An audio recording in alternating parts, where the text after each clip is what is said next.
Greeting judges and fellow debaters. My name is Maya, and today I will be the first speaker for the affirmative side, and we strongly believe that centralized UN-led framework is better than decentralized model. So, first of all, what is UN? UN is an organization, United Nations, with key components such as General Assembly, Security Council, International Court of Justice, Secretariat, UN specialized agencies. So, why do we want UN to be in the lead? So, we want power balancing, we want stability, and to get that, we would we wouldn't like to have hegemony. Hegemony is a concept that refers to dominance or leadership of a big nations over the small weak nations, and we do not want that to happen. That's why we need UN to be in the lead. We want equality. That's why we need the UN. Another thing, I will go back and make an outline because I forgot about that. So, as the first speaker, I will talk about the benefit of the UN. The second speaker will talk about the negative side of the decentralization, and the third speaker will wrap everything up and compare both sides. So, as I said, we need UN because we do not want hegemony to happen. We want equality, balance, and stability. So I will give us some questions now. So what will happen if decentralization models will be in the space, right? Big nation will have control over the space. What benefits would it bring to the humanity? We believe that it will only slow down the technology advancement of space tech for humans. And we do not want that to happen. What if some country, some small space agency would like to go on Mars to do research, right? We cannot, but they wouldn't be allowed because, for example, Russia or China is in the possession of Mars right now, right? That's why we do not want, once more, the decentralization model. And now for my rebuttal. Even if the opposition said that current UN is not effective, it's not preventing any conflicts or anything, that's not true because there is a lot of proof that UN is actually somehow helping us right now, and decentralization would not help us. I rest my case. So dear adjudicator, fellow debater, so as a first speaker from the negative team, first, I would like to rebut the first point from the affirmative team. They had mentioned about how the decentralized government will slow down technology advancement. However, she had failed to give any evidence. Therefore, I believe that her point has no weight in this debate. Next, her point contradicted, because she had mentioned about how the centralized government will slow down the technology advancement. However, how can this happen? Centralized government cannot process things fast enough, so therefore, I believe her voice had no weight. First, to defy this motion, I believe that first, centralized government mean that concentrate under a single authority. For example, every problem will get sent to the White House to be solved. Next, decentralized government mean that decentralized based on interstate cooperation, mean that transfer the authority to make decision to multi-province, but they all work together. I believe the other team is trying to argue for that one single government department will solve all the problems themselves. So first, for the US government, every state has different problems. Alabama has problem with child smoker. Alaska has problem with social media hate. California had problem with polluted environment. Colorado has their own problem. Every single state has their own problem. How can you expect a single government to solve all of this, even when they do not understand with the problem? One single department won't be able to you cannot expect them to solve. For example, you cannot expect a president that lives in Washington to solve a problem in Alabama. They do not understand. And next, for example, in Vietnam, in North region and South region, we had different problems. You cannot expect them to solve a problem they do not live and do not experience themselves. And for example, we had a country that had used decentralized government system, the Finland. They had been the happiest country for 7 consecutive years, which because they had used the decentralized government. This kind of government solve the problem faster, make their citizens happier. With all the reason above, I rest my case.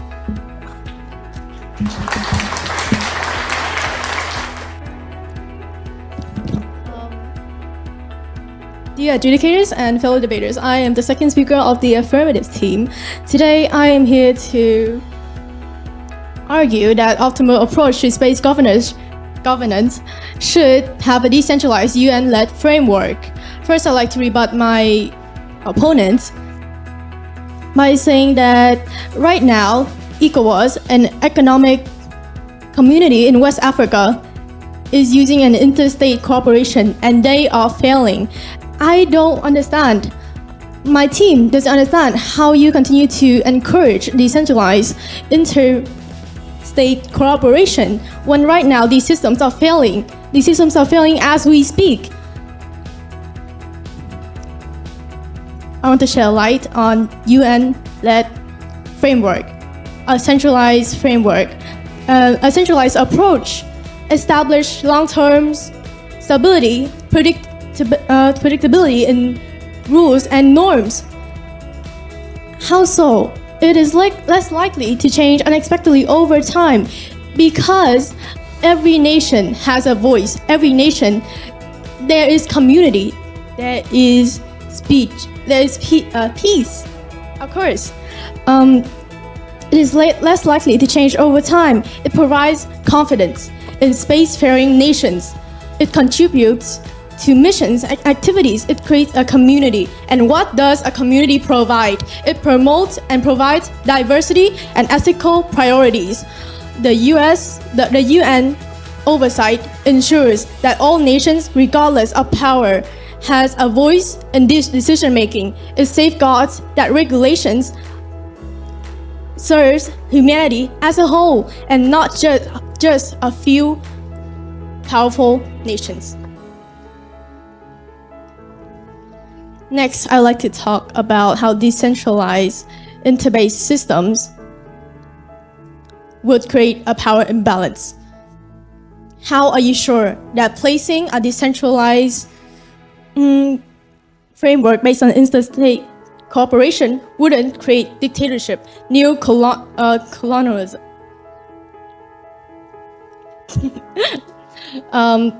You know how detrimental that would be. Take the colonial scramble for territory in Africa in the 19th century, for example. Elsewhere in the 19th century, there were conflicts led by the European powers. European powers competed for land and resources without overarching or respected boundaries in place. Space could see these same tensions. What if this same situation happened in space? What would a decentralized interbase cooperation do? What would they do if these people, they fight in space? And I want to ask, how is there any assurance that a decentralized system, that the regulations reflect peace, equity, and morality? Or is there any assurance they do not serve the priorities of humanity? They do not serve the priorities of human advancements. I don't think marginalizing the voices and priorities of less powerful nations is a good idea. It would undermine our shared vision of outer space exploration as a collaborative human endeavor, not just the purview of the powerful few. Space is ours, not yours. I rest my case.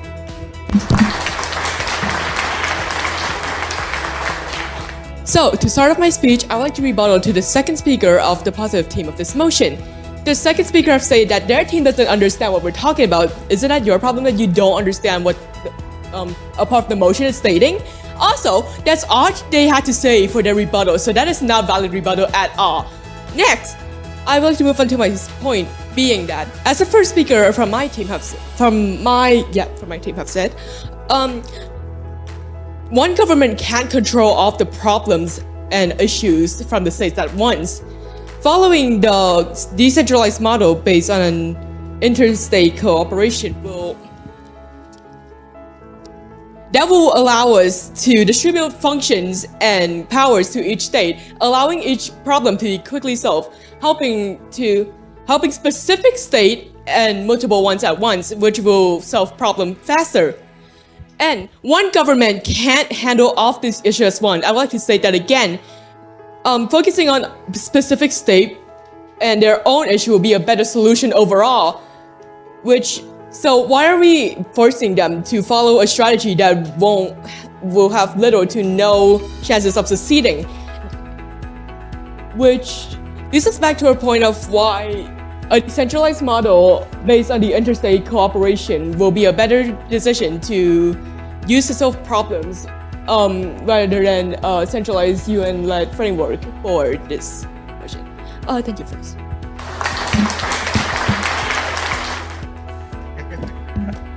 Ladies and gentlemen, honorable adjudicators and fellows esteemed debaters, I am Norman, standing here debating, supporting, advocating for a motion that a centralized UN-led framework is better for the space race. Okay, starting up, we go for some slight rebuttals. First thing first, the other team stated that this decentralized government, right, can allow us to divert power to small nations, ensuring their independence. However, that is exactly how the UN is working right now. And better, UN has a governing body which controlling how we're doing it. Because if nations can cooperate, if human-to-human cooperation have worked, we would not need the government. We would be here without a government. Remember, yours are based on interstate corporations. What if the state don't cooperate? What if they form blocks like what they did years ago in the Cold War? What would happen? How would you deal with that? Let's say, okay, Vietnam wants to go to Mars, but then Russia says no. And the US want to cooperate, but they can do nothing because Russia controls that part of space that leads to Mars. What happened? That will hinder our developments. Furthermore, going on my point, I would like to state once again, the United Nations is a comprehensive workplace, unlike your interstate cooperation, which I state the divided nations. Space is ours to share, and I believe we bring that point to the debate today as the most important point, because space is ours once again, and your interstate government cannot create a better space for us as the UN is doing right now. How many treaties have the UN signed to ensure that space is an international place, not owned by any nations, and it is preserved for our future generations? What if the interstate government come in there, okay? Two packs, Russia, US want to, go to Mars. Russia want to stay and, build a bunch of space stations around Earth. And then what happened? Earth will be polluted, and then, it would split into two. The world would literally split into two blocks once again. Because simply it doesn't work like that. The UN is the governing power. It controls every move of nations in the UN, and that effectively leads to the corporations of the governments involved, while maintaining the independencies and assisting them greatly in cooperation efforts for the space race. Now, coming to the weighing, once again, we UN government here bring to this debate peace via corporations, stability via our governing body, environment protections, because UN has enforced many treaties regarding this, and that's why our space is not as polluted as we are right now. And furthermore, we bring up the rights of the small nation to pursue the space race, because without the UN, only big nation will be able to go to space. Small nation will not stand a chance. However, on your side, we believe that interstate corporations, which, like I said, we have said before, the ECOWAS, the Economic Group of West Africa, work on interstate cooperation. It's failing right now, leading to thousands of deaths. If you want, you can search that up. It is an interstate government corporations. We believe that if we were to implement yours interstate cooperation, it will likely lead to anarchy, or probably, well, neocolonialism, as one state can control the other one, because, yeah, they can exert their power hegemony over it. Finally, we believe that your side would form pacts and lead to war. Once again, I would like to remind the adjudicators and debater that we are the United Nations, not the divided nation. That space is ours and not yours. It is a common thing. And we UN have solved many problems that could not be solved with interstate corporations. Thank you. I rest my case.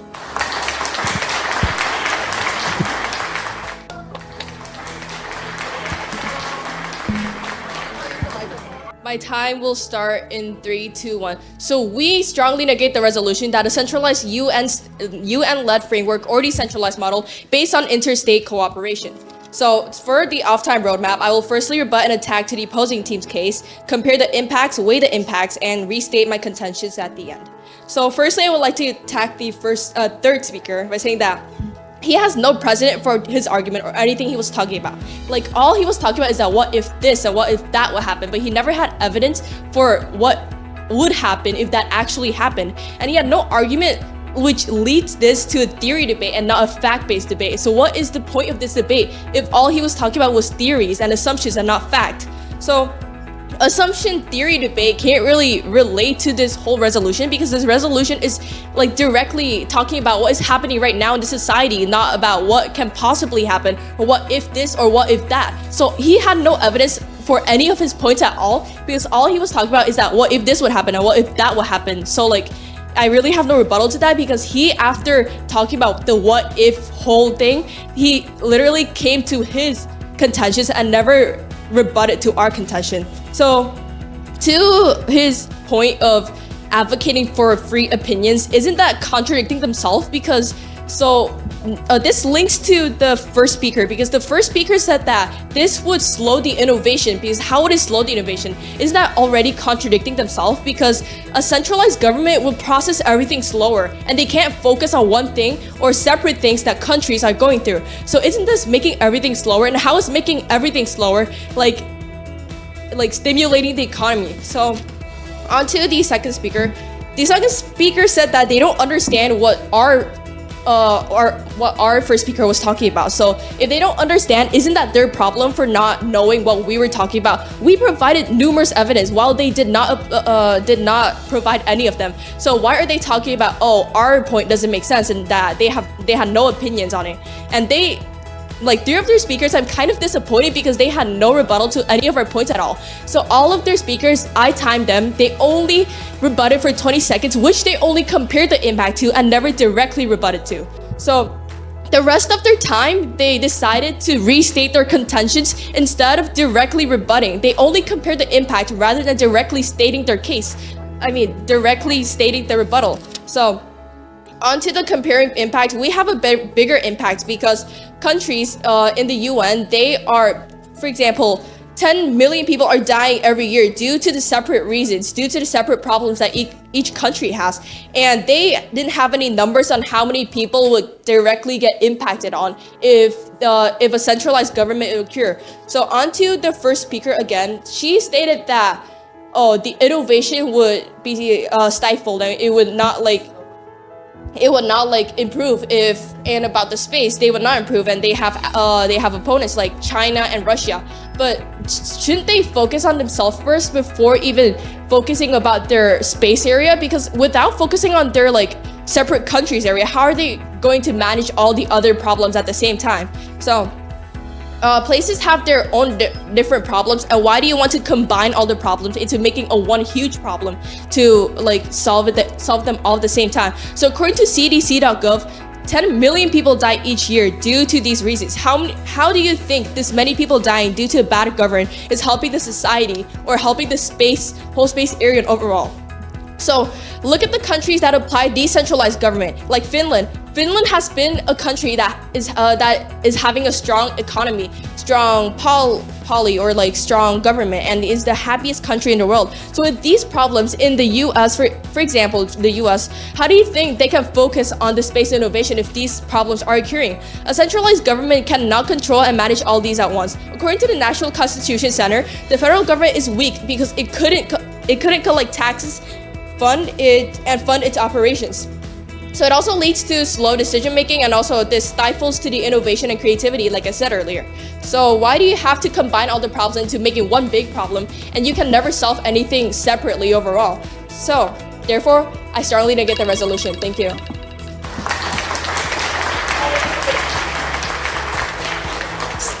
So this topic is a very difficult topic, and actually United Nations, they discussing about these topics, and then maybe in the future, and then you guys will be discussing this kinds of topic in the future in United Nations. Okay. So I want to mention about this Norman's comment, and so yeah, you mentioned about these various things, and then but it's maybe you can mention about a little bit more about the evidence. Then it's good. It's you already mentioned the giving the good strategy and then good point, but it's need to giving some evidence. Already the Asen told about that. It's no evidence for that one. So I understand, because for this topic is difficult finding the evidence, because it's new topics and then new kinds of controversial issues. So we are difficult to finding some evidence, but maybe can finding some technology, the space technology. How many countries, how many rockets, how many satellites is launched by some countries, and then how many the bias is technology development about the space industry, because space industry is frontier technology. So that difference gap of frontier technology is make the difference gap of the position of territory. And we already got the experience about the historical evidence that is 3,000 years ago, 4,000 years ago, have many war and chaos in this earth. Now we are almost stable, and still Ukraine and Russia is fighting with that. It's kind of the war to possess that is territory. But 2,000 to 3,000 years ago, and then 1,000 and 2,000 times per year, every day they killing and then fighting each other. So we should not repeat that kind of the process again. We should move this system to space. So this is kind of the United Nations role to not repeat the process of chaos of our history. So maybe kinds of things you can a little bit more deeper. But best debater in this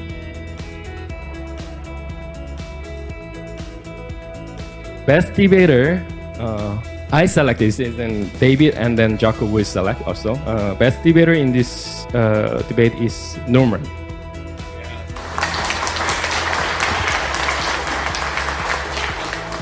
All right, guys. Very intense debate. When I first looked at the idea, I was becoming a crackhead because I didn't know what the heck is going on. But after some research, I kind of get it.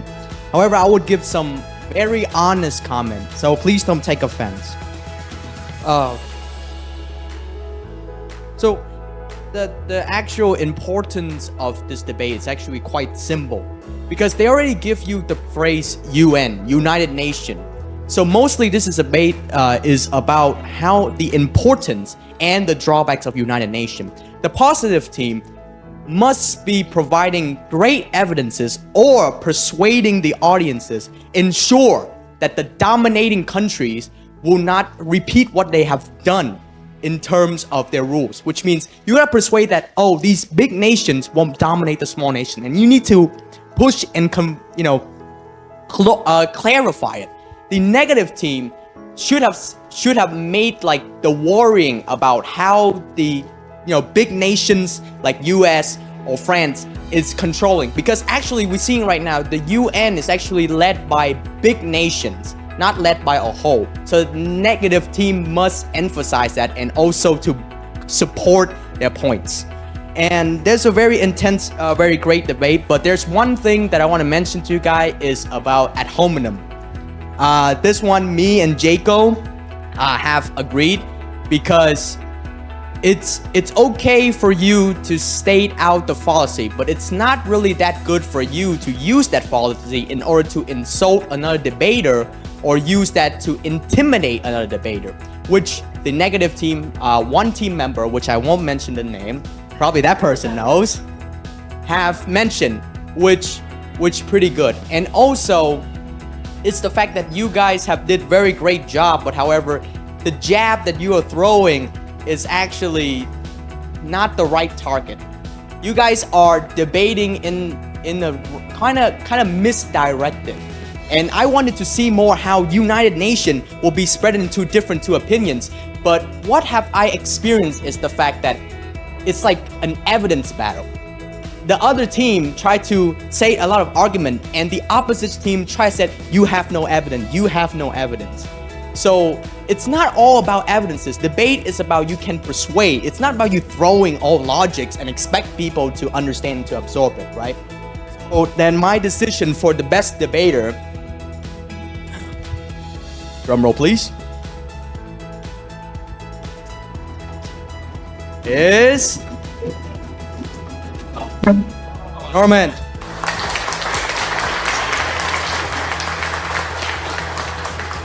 So I'm going to pick up where David left off. I told you this yesterday.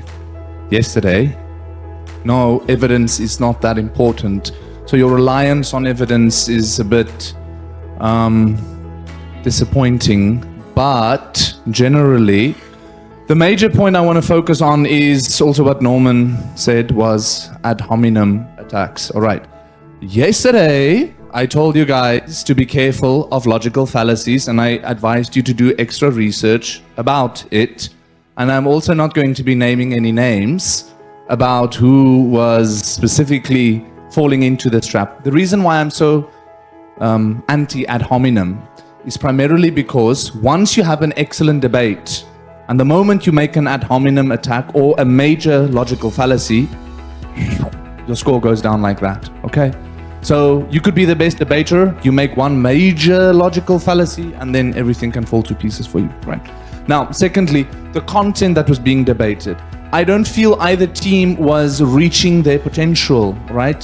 You were going and then stop. I said to David, it's watching, especially you, Vanitas. You were driving your car at 120 kilometers per hour, then you stopped, opened the door, got out, and you ran away. That's what you did. Okay. So all of you did this kind of analogy. You were building up to something and then you stopped, plateaued, dropped, and then it ended. You never reached the potential, okay? So for example, a negative team, you guys said Vietnam is a good example of how things are different in the north and the south, Rose. But Vietnam is a centralized government, all right? So you can't use the exact opposite as evidence to support your case, right? But also then you relied on Finland, which is a decentralized system, but it wasn't as accurate. And then you guys failed to look at countries that are centralized governments that are hugely successful, like China. You could have just said China, the most powerful economy on earth, and they are currently in space, on the moon. Like Mr. Victor said, this topic is literally being debated in the United Nations now. Okay. Now, Asan made some great comments when she said, we are looking at what's happening now. When you said that, I was waiting for you to climb and just win this debate, and then you decided to take a little detour, and then things stopped again. All right. So I feel all of you reached a plateau. Okay. When it comes to best debater, for me personally, I would say it was Maya. That was my personal opinion. Thank you. That was another thing. Yes, I don't understand why you guys were so nervous. So I told you guys, don't be nervous. You are in class, your debating is superb, excellent, okay? Looking at you, Andy. And then the moment you get onto the stage, then nerves kick in and you all fall to pieces. Okay, so don't worry about that. I told you yesterday, if you get nervous, look at the judges. We are sitting here smiling. We are quite friendly. Yeah, so just chill. All right. So the anonymous decision has been made, and the winning team is